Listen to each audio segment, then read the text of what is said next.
Hey, I'm Celeste. And I'm Danielle, and we are the co-founders of the Somatica Institute of Sex and Relationship Coaching. And we're super excited to talk today about discrepancy in desire. And particularly how to transform around them. But first, it's important to know, what is desire discrepancy?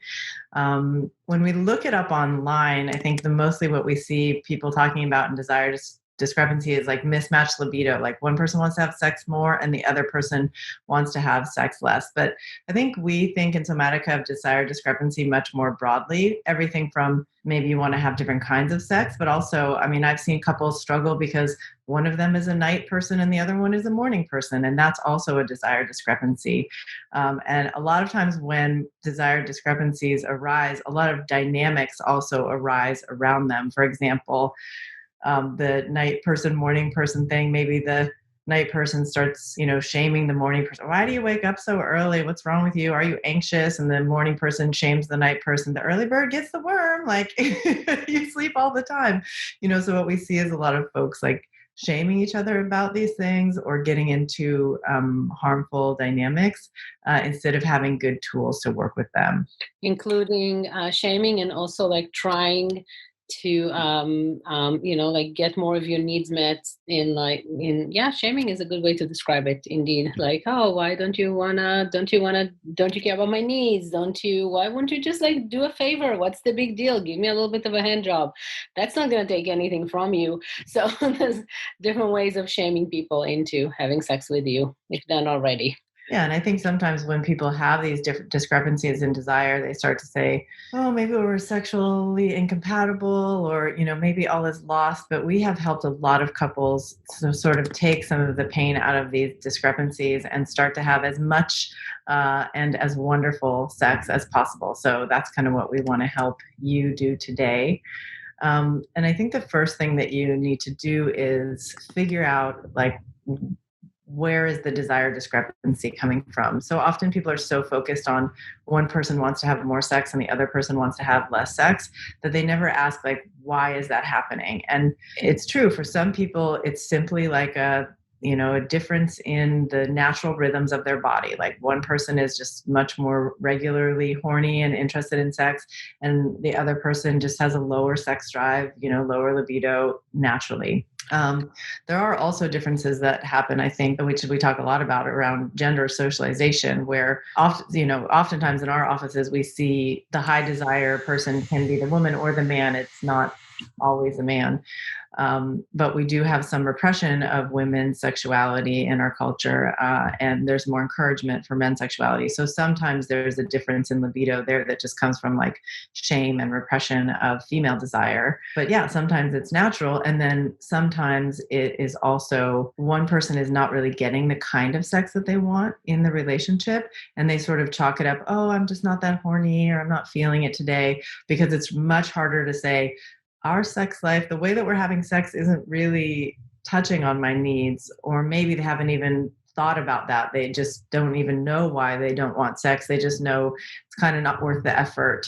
And we think maybe that's because what you're getting out of it isn't exactly what you want.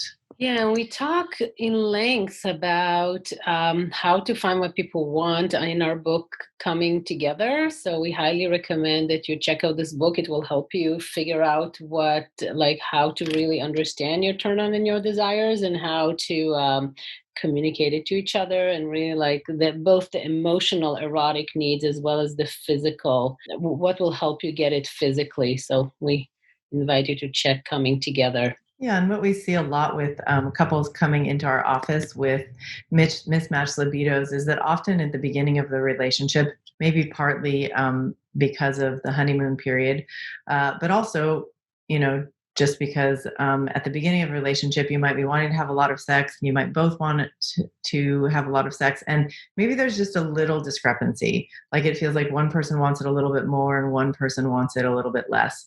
And what can happen over time with those small discrepancies is they can start to get really, really exacerbated. And so whereas like at the beginning, it felt like, oh, we're just this far apart in our desires, and now suddenly I want sex all the time and you want sex never, so that comes partly because of what we think of as a vortex, where the person who wants more sex starts feeling like some scarcity and starts pressuring the other person, or the person who wants less sex, like keeps kind of crossing their boundaries and having sex when they don't want to. And then there becomes kind of a shutdown on the part of the person who's been crossing their boundaries and having obligation sex.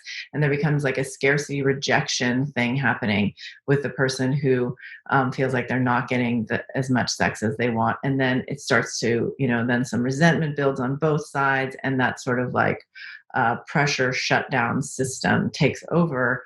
And there's a lot of like pain and frustration, and often blaming and shaming on the other side of the fence. And the person who wants more sex not only feels that they don't get more sex, they probably also feel that the quality is not exactly that, because there's this much that people can hide if they do, like a chore sex or a, duty sex. So it also doesn't really fulfill the deep longing for the emotional needs of sexuality. So the first thing we try to do with our magic sex coaching wands, I'm not talking about the vibrator now, I'm talking about is we try to kind of neutralize those differences, right? Instead of seeing it as like, what's wrong with you that you have a low libido, or what's wrong with you that you are horny all the time, are you some kind of sex maniac, right? Like we take all of the judgment out of it, because people just have differences in need. That's like the main thing that ends up people on our couches, or these days our screens,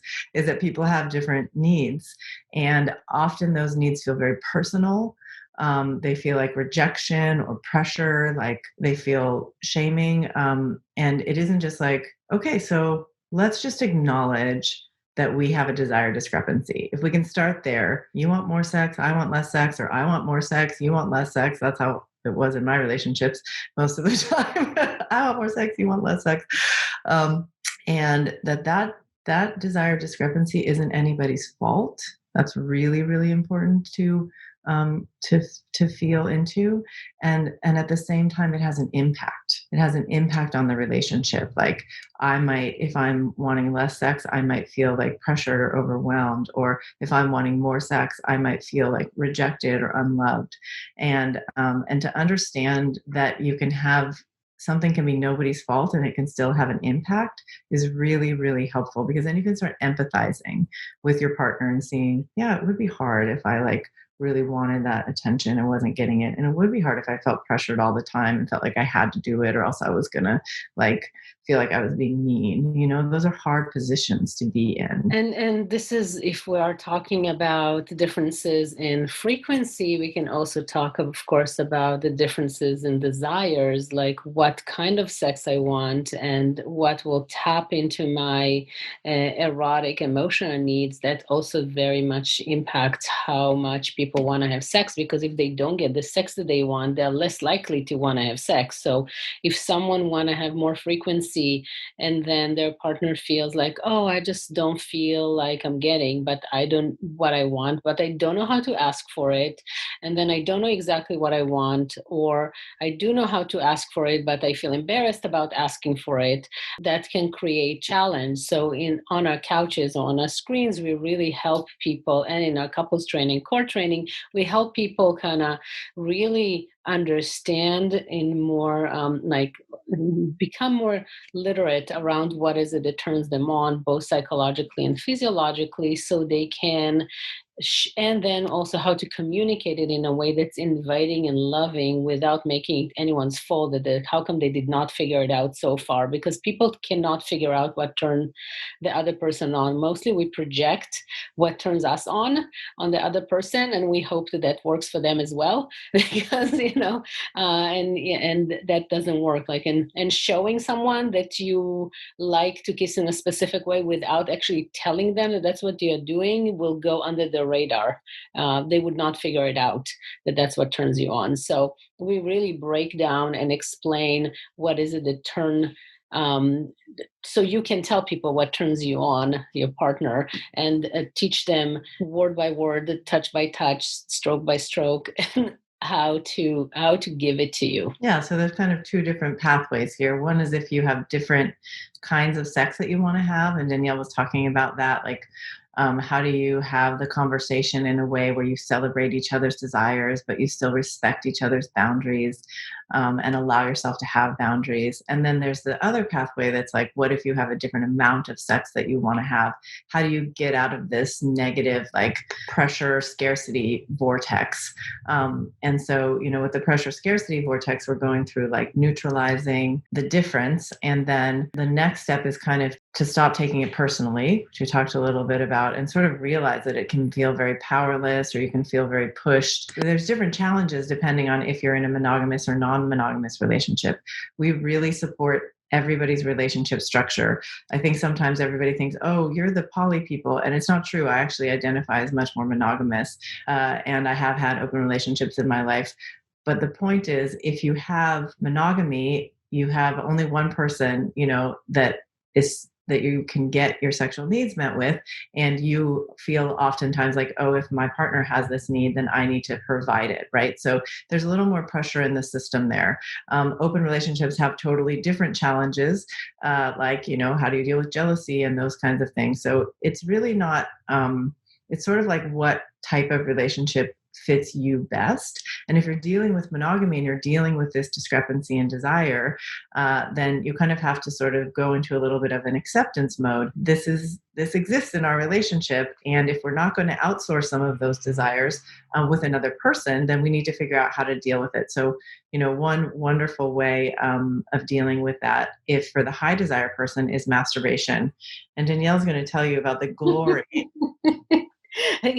So masturbation is wonderful. It is very different than having sex. I want to acknowledge it because it's like going to dine by yourself with the newspaper or your favorite TV show, aka porn, and or erotica, and you don't need to worry about anyone else. You just really take care of yourself and do it exactly the pace that you want to. You don't need to take anyone else into consideration. And for some people, this really works. And even if they have a lot of sex, they still like to masturbate because it's just a very different experience than having dining with someone else and having a shared meal. It's just a different experience.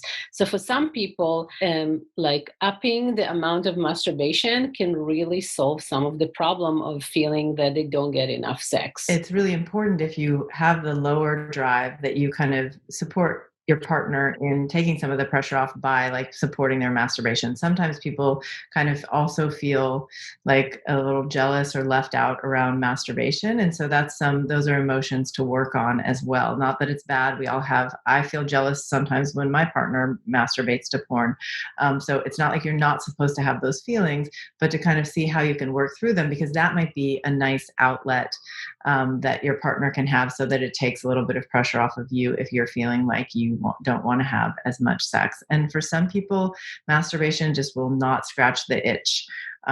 For me, like, I masturbate, I love to masturbate, but there are times when I need sex from another person. And if I don't have enough of it, I become a very grumpy and unhappy partner, so sort of, if you say, well, why don't you just go masturbate, honey? And your partner says, that actually doesn't really do it for me, then I think you can just empathize. Okay, that doesn't really do it for you. That still doesn't mean that you have to give somebody sex when you don't want to give them sex. And this is a really important thing to get out of, like, the pressure obligation cycle, and go into a little bit more acceptance. Because really, if somebody keeps having obligation sex, it's like a road to nowhere. It's a road to, like, shutdown, resentment, sometimes ED, sometimes vaginismus. If you keep doing it for long periods of time, it can really be destructive to the relationship and to the way your body functions. So getting out of that mess is really, really helpful. So realizing that it's there, not taking it personally, seeing if there's other available outlets. And then there's some dealing with disappointment of just having the difference in the mix, and really acknowledging, you're not going to get everything that you want. You might not get a partner who never bothers you for sex, and you might not get a partner who always gives you sex when you want it. And at the same time, the more that you can keep your boundaries and not have obligation sex, the more that you can share your feelings when you're feeling rejected, or, when you're feeling like you don't have enough sex, but not feel like you're pushing the other person.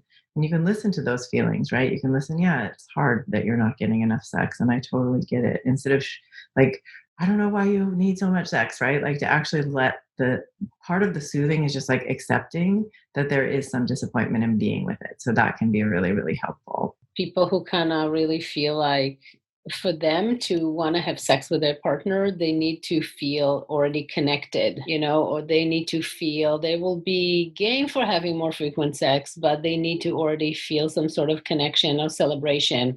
Or it is possible that for their partner, I have a couple like that for them this is the way to connect, right? They're like, oh, let's have sex and then I'm going to feel connected, and the other person is like, no, I need to feel connected first. So that can create also a discrepancy in accessing sex and wanting it.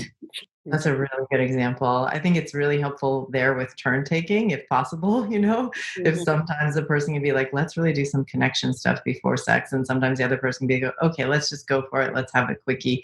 And there's some sort of like balance and understanding, again, without judgment, like, because it's easy to toss judgment onto one or other others of those, why do you need so much attention before we have sex? Or like, why can you be so detached when you have sex? Like those are the kinds of, I just want you to notice the way people shame each other. That's why I give examples of it, because it's happening all the time and it's really not conducive to deeper intimacy. My partner insists it's not desire discrepancy, but rather differences in preference for when we have sex. Any tips on bridging the morning person, night person divide? That's real. Real. Go for lunch sex. That would be my bridging.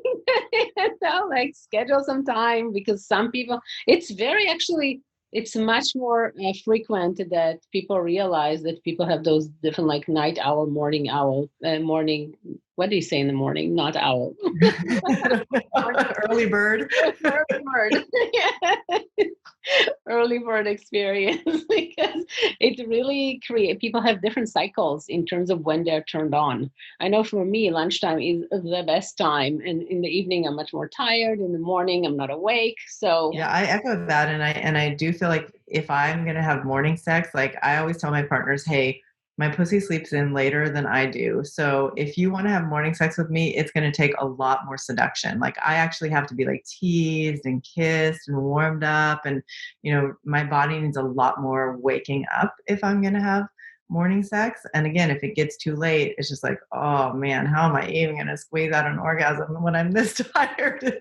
So it is good to see if you can, again, maybe do some turn taking, but also just know that you might have to do more seduction if it's on and off time. yes, that's great. So if there's a difference in libido, and the other person feels like it's just chore sex, how would one go about asking for different forms of sex of their partner? So this is a really great question, and we do cover a lot of it in our trainings, and I will give you a few tips here. You start to talk about it. You start to talk in a non-shaming, non-blaming, kind of like more like curious way about what is it that you each need in order to have sex, and what are the things that turn you on. And the more you have this conversation in tender but also kind of like exciting way, as opposed to, definitely blame never brought anyone anywhere. I'm just saying it's not helpful. And more like try to, well, talk about it, but also like really encourage people when they do something right, and give like very positive feedback when things go well, both in the way that they able to say what, able to respond to what you need, or able to share what they need, even if you don't always able to give it to them. Yeah, this is a great question. What if I love my husband but have not been physically attracted to him or desired him for years now?